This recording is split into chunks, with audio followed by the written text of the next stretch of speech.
সুখে আছি।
শুনে রে বলে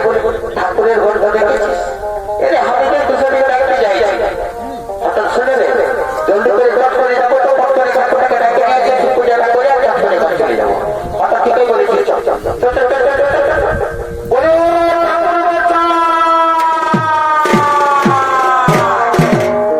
বাঁচলি রে বা তোর সঙ্গে রাস্তা চলা বিপদ আছে কমিটির মেয়া চলে গিয়ে বলছে আচ্ছা সেই দিকে লেগে ঢোকা দিচ্ছে ঠাকুর মশাই জানিস তো এখন সারা দেশ জুড়ে চলছে মহিলা সমিতি কোন রকম যদি কোন মহিলার গায়ে মারেছে সেটা তো মাঝে একদম মনে দিবে এদিকে তোর কিছু সজন আপনারা যাবো চকুলিয়ে দাঁড়িয়ে লোকজন পাবো ঠাকুর না ঠাকুর যাবো ঠাকুরের ঘর ঘরটা যাবো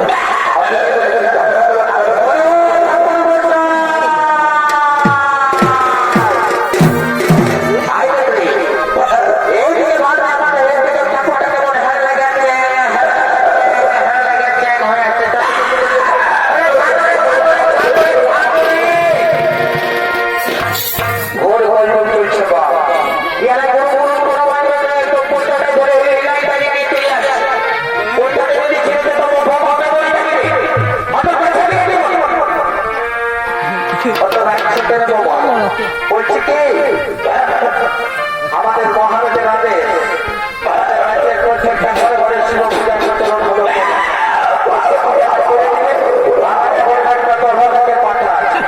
পাঠাটা চড়াই দিবে আর বলি হলো তখন মাথাটা নিয়ে বসে উঠে ও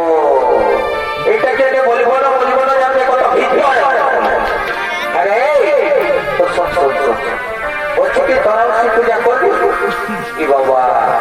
ঠাকুরের কি বুঝি বললি আমাদের রাজ্যের প্রত্যেকটা ঘরে ঘরে শিব পূজা হবে তো বলছে তোরাও শিব পূজা করবি তো তোরা উপাস করেছিস না রে ঘটা উপাস করেছিস কখন আসো মাত্র কমিটি দেখে নিয়ে গেল জানিস না গাছে মাংস ভাত তিনবার ঢোকাই আমি এখন আরো দোকানটা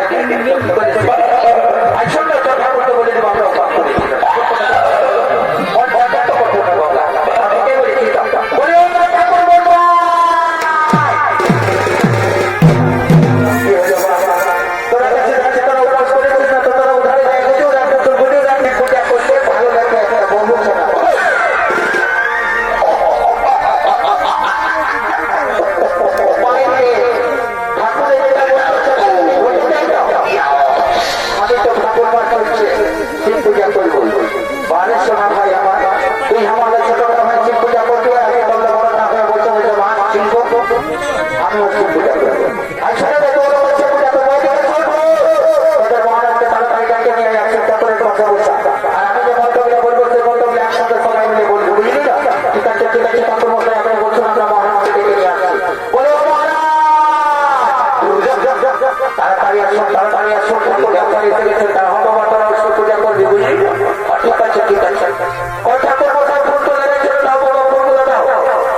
কিসে বলাচ্ছে কাজী বিরামানি ছয় কবি গাছ সঙ্গে স্বর্গ উর্দু ভালো সিভিল ভেলাই নিজে বলাচ্ছে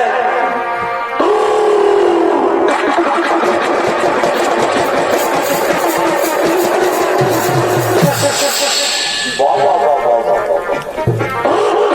জামাইকে কাঁধে নিয়ে দারুণ দিকে দাঁড়িয়ে দিবি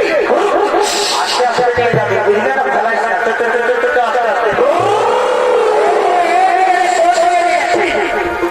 আস্তে দাঁড়াবি বুঝলি তো একটা ধৈর্য নাই আর জামাইকে মায়ে মায়ে এত ভারী মনে দিয়েছে মায়েরই বাপে কিরা বলে দিছি এমন লাগছে আমার কামনা ধসে যাবে সেরকম মায়েরই আই শুনে রে এইদিকে তোরা নিজে দিয়ে চলে গেলি এক ঠাকুরটা পাথার মাথাটা নিয়ে ধারে ধারে দিল সোজাই বললি ঠাকুর মশাই যাবে নাই বিয়া করার তো শুনল না যদি বলি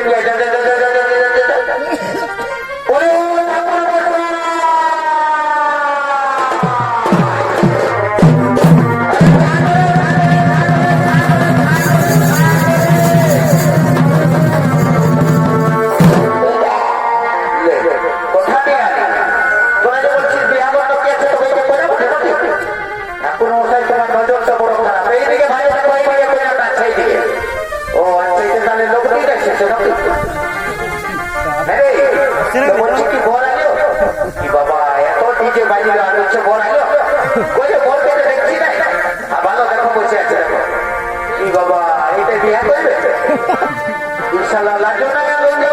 পরে দিয়েছিস ঢুকে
হচ্ছে